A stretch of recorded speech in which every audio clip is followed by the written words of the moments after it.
Assalamualaikum warahmatullahi wabarakatuh. Halo pemirsa dimanapun kalian berada, salam sejahtera untuk kita semua. Semoga kita semua dalam keadaan sehat dan tetap dalam lindungannya. Kali ini saya akan membawakan cerita inspiratif dan menarik yang sayang untuk dilewatkan. Semoga kisah ini bisa memberikan manfaat dan pelajaran untuk kita semua.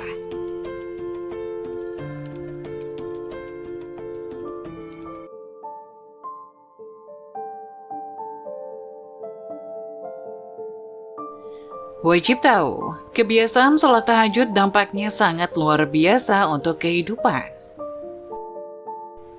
Kebiasaan Rasulullah SAW melaksanakan sholat tahajud dapat dijadikan dasar hukum bahwa sholat tahajud adalah sunnah yang dikerjakan setelah tidur beberapa saat di malam hari, kemudian bangun saat pertengahan malam hari. Sholat tahajud adalah waktu untuk berkomunikasi kepada Allah Subhanahu wa Ta'ala, di mana umat muslim dapat mencurahkan segala isi hati dan memohon pertolongan kepada Allah.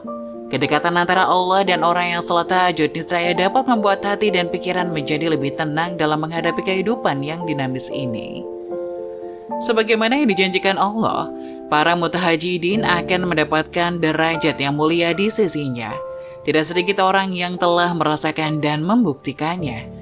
Kehidupan mereka menjadi lebih baik, tentram, selalu memperoleh jalan keluar dan kemudahan dalam setiap permasalahan. Bahkan mendapatkan keajaiban-keajaiban tertentu yang sulit ditangkap dengan nalar biasa. Pengetahuan akan keutamaan tahajud telah mengantarkan para pemiliknya senantiasa mendirikan sholat yang biasa disebut Qiyamul Lail ini seperti seorang pecandu. Seperti halnya Rasulullah SAW yang tidak pernah meninggalkan sholat tahajud dalam kondisi dan situasi apapun. Kemudian sekian banyak kisah para pecandu ini telah menjadi suri tauladan dan tempat pembelajaran bagi yang lainnya. Bahkan sebagian dari kita telah berkonsultasi kepada para pecandu tahajud karena didera masalah berat. Lalu solusi yang diberikannya ternyata hanya dengan mendirikan sholat tahajud ini. Setelah itu, apa yang terjadi? Tahajud telah menjadi pil ajaib yang menyembuhkan berbagai penyakit. Masalah kehidupan yang mereka alami berangsur pulih dan mendapatkan kemudahan dalam setiap permasalahan. Kesombongan terhadap Allah kini mulai mencair. Mereka lebih meyakini secara hak atas syariat dan janji Allah Subhanahu wa Ta'ala. Ada kisah dari seorang syekh yang ingin melakukan perjalanan dari Kairo untuk kembali ke Arab. Sebelum melakukan perjalanan tersebut, ia ingin mampir ke salah satu masjid di Kairo tempat ia melakukan ceramah di hari sebelumnya. Setibanya jam 2 malam, Syekh itu menemukan orang di mihrab sujud sambil menangis. Dia merengek kepada Allah dalam sujudnya sampai Syekh ini berkata, "Ya Allah, kabulkanlah permintaan orang ini." Walaupun dia belum mengetahui apa yang diminta oleh orang tersebut. Setelah selesai sholat, Syekh itu mendekatinya dan berkata, "Masya Allah, doa apa ini? Luar biasa. Doa yang diikuti tangisan di sepertiga malam menjelang subuh. Allah turun ke langit bumi mengabulkan ini." Kemudian orang tersebut menjawab, "Demi Allah Syekh, istri saya sekarang lagi dirawat di rumah sakit dan saya harus bayar 14.500 pound Mesir. Kalau tidak bayar, istri saya tidak bisa dioperasi." Syekh itu pun menyuruh orang tersebut untuk tetap melanjutkan doa dan menikmati sujudnya, karena Allah tidak akan menyia-nyiakan orang yang ikhlas meminta kepadanya. Sampai di waktu subuh, seorang pengurus masjid menyuruh Syekh itu untuk menjadi imam. Karena memakai mikrofon, maka suara Syekh tersebut terdengar hingga keluar. Kemudian ada seorang pengusaha Mesir di apartemennya yang dekat dengan masjid dan dia suka mengikuti ceramahnya Syekh ini. Keluarlah si pengusaha ini untuk sholat berjamaah di masjid. Begitu selesai sholat dia bilang, "Syekh, ahlan wa sahlan di Mesir. Saya salah satu penggemar Anda. Saya mau minta tolong satu hal Syekh. Saya sudah hitung zakat uang di perusahaan saya harus alokasikan 14.500 pound Mesir." Syekh pun menangis mendengar itu. Kemudian Syekh itu mencari dan memanggil orang yang menangis di sepertiga malam. "Ya Fulan, kesini, ceritakan masalahmu apa?"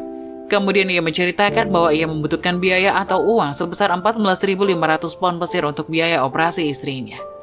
Seketika pengusaha itu menangis dan berkata, "Demi Allah Syekh, saya sudah 1 minggu taruh uang ini di lemari saya. Setiap hari istri saya bilang, turunkan, itu bukan hak kita, zakat itu keluarkan. Saya ingin mendapatkan satu orang yang saya kasih langsung daripada saya bagi-bagi. Saya mau satu orang yang saya kasih, selesaikan masalah dia dan Allah selamatkan saya di akhirat." Lantas diberikanlah uang 14.500 pound Mesir kepada orang yang membutuhkan tersebut. Terpenuhilah kebutuhan keduanya atas kuasa Allah Subhanahu wa Ta'ala. Dari kisah tersebut dapat memberi pelajaran bagi kita untuk selalu bersabar dalam berdoa. karena Allah Subhanahu wa Ta'ala pasti akan mengabulkan setiap permohonan permintaan hambanya. Selain itu, ada pula syarat sholat tahajud sebelum dan sesudah tidur. Sholat tahajud merupakan salah satu ibadah sholat sunnah. Terdapat beberapa syarat sholat tahajud yang harus dilakukan oleh seseorang ketika hendak melaksanakannya. Secara bahasa, tahajud memiliki arti melawan atau meninggalkan tidur. Namun dalam ilmu fikih, tahajud diartikan sebagai sholat sunnah yang dikerjakan pada malam hari dan dilakukan setelah tidur. Sholat tahajud juga disebut dengan sholat qiyamul lail atau sholat malam. Berdasarkan ijma atau kesepakatan ulama, kesunahan sholat tahajud bersifat muakkad, yakni kuat dan sangat dianjurkan. Sebab Nabi Muhammad selalu melaksanakan sholat tahajud. Adapun waktu yang dianjurkan melaksanakan sholat tahajud, yakni pada sepertiga malam terakhir. Sholat tahajud memberikan keutamaan dan manfaat yang luar biasa bagi yang mengerjakannya. Hal itu secara jelas diterangkan dalam Al-Quran maupun hadis. Dalam Al-Quran surat Al-Isra ayat 79 disebutkan yang artinya, "Dan dari sebagian malam sholat tahajudlah kamu Muhammad SAW, dengan membaca Al-Quran di dalamnya sebagai suatu ibadah tambahan bagimu. Mudah-mudahan Tuhanmu menempatkanmu pada tempat yang terpuji." Quran surat Al-Isra ayat 79.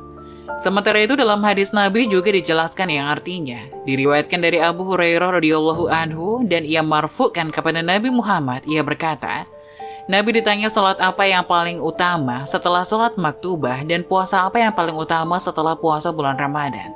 Lalu Nabi menjawab, sholat paling utama setelah sholat maktubah adalah sholat di tengah malam dan puasa paling utama setelah puasa bulan Ramadan adalah puasa bulan Allah Muharram. Hadis riwayat Muslim. Berikut syarat sholat tahajud yang perlu diketahui. 1. Dilakukan setelah sholat isya hingga fajar siddiq atau menjelang waktu subuh. 2. Paling sedikit dilakukan sebanyak 2 rakaat, tidak ada batasan maksimalnya. 3. Bisa dilaksanakan sendiri atau berjamaah. 4. Diutamakan setiap 2 rakaat salam, artinya dikerjakan 2 rakaat 2 rakaat. 5. Waktu pelaksanaan. Dalam hal ini sebagian ulama berbeda pendapat. Ada yang mensyaratkan harus tidur dulu sebelum sholat tahajud. Ada pula yang membolehkan tidak harus tidur dulu sebelum sholat tahajud. Tahajud harus tidur dulu. Salah satu ulama yang berpendapat seseorang harus tidur dulu sebelum sholat tahajud adalah Ar-Rafi'i, salah satu ulama pengikut Imam Syafi'i. Di dalam kitabnya Asyarul Kabil diterangkan, tahajud istilah untuk sholat yang dikerjakan setelah tidur. Sedangkan sholat yang dilakukan sebelum tidur tidak dinamakan sholat tahajud. Ar-Rafi'i menyampaikan riwayat dari Kasir bin Abbas dari sahabat Al-Hajjaj bin Amr radhiyallahu anhu. Di antara kalian menyangka ketika melakukan sholat di malam hari sampai subuh, dia merasa telah tahajud. Tahajud adalah sholat yang dikerjakan setelah tidur, kemudian sholat setelah tidur. Itulah sholat Rasulullah. Ibnu Hajar dalam Talkhis Al-Habir menyatakan sanadnya Hasan. Dalam sanadnya ada perawi yang bernama Abu Saleh, juru tulis Imam Al-Laits, dan Abu Saleh ada kelemahan. Hadis ini juga diriwayatkan atau Broni dengan sanad dari Abu Lahai'ah, dan riwayat kedua ini dikuatkan dengan riwayatnya jalur sebelumnya. Tahajud tidak harus tidur.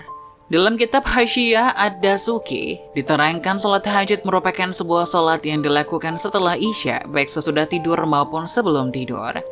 Menurut riwayat itu, tahajud mempunyai makna mujanabatul hajud atau menjauhi tempat tidur. Sehingga setiap sholat sunnah yang dilakukan pada malam hari, baik sebelum maupun sesudah tidur termasuk sholat tahajud. Hal itu didasarkan pada sabda Nabi Muhammad, sebarkanlah salam, berilah makanan, sambung silaturahmi, dan kerjakan sholat malam ketika manusia sedang tidur. Kalian akan masuk surga dengan selamat. Hadis riwayat Ahmad, Ibnu Majah, dan disahihkan Su'aib Al-Arnaud.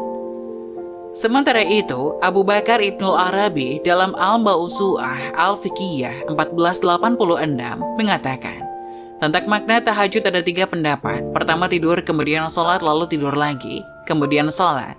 Kedua, sholat setelah tidur. Ketiga, tahajud adalah sholat setelah isya. Beliau berkomentar tentang yang pertama bahwa itu adalah pemahaman ulama tabi'in yang menyandarkan pada keterangan bahwa Nabi Muhammad SAW tidur, kemudian sholat, kemudian tidur, lalu sholat. Sedangkan pendapat paling kuat menurut Malikiyah adalah pendapat kedua. Untuk berjaga-jaga tidak bisa bangun pada malam hari atau tengah malam, maka sebelum tidur dianjurkan untuk melaksanakan sholat. Meski sebagaimana ulama tidak menganggap itu sholat tahajud, setidaknya sudah mendirikan sholat lail atau malam. Demikian penjelasan mengenai syarat sholat tahajud. Semoga bisa menambah ilmu pengetahuan serta bisa mengamalkan atau mengerjakan sholat tahajud. Semoga penjelasan tadi dapat memberikan hikmah dan bermanfaat untuk penonton semuanya. Jangan lupa like, subscribe channel ini agar tidak ketinggalan info-info bermanfaat selanjutnya. Sekian dari kami, terima kasih. Wassalamualaikum warahmatullahi wabarakatuh.